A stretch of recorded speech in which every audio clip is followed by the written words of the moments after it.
Due to a delivery boo-boo, I wound up with both StarKist Hot Buffalo and Walmart's version of the Hot Buffalo.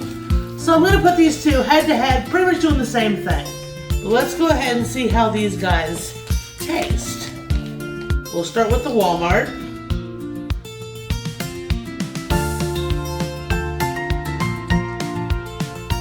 Smells like Tabasco. Smells like Tabasco, but it tastes like Frank's Red Hot. Pretty good little kick to it. Now for StarKists, with 15 grams of protein and 70 calories.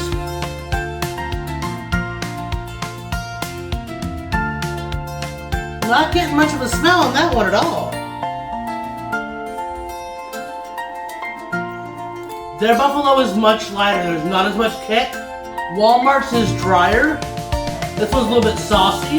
Both good, but in my opinion, the Walmart has more of a kick to it. So I think I'm gonna go ahead and do the Walmart as the quesadilla. I'll do the StarKist as the tuna melt. I have to say I'm pretty surprised because, as we all know, a lot of Walmart's products are other companies' products that Walmart has made an agreement with them to repackage and put their labeling on. Because both StarKist and Walmart have the Hot Buffalo, I kind of thought that maybe Walmart was StarKist's.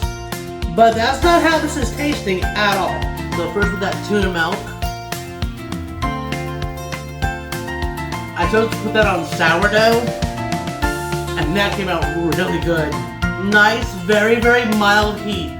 If you're someone who's a little bit timid about spicy food, I wouldn't really be afraid of this one.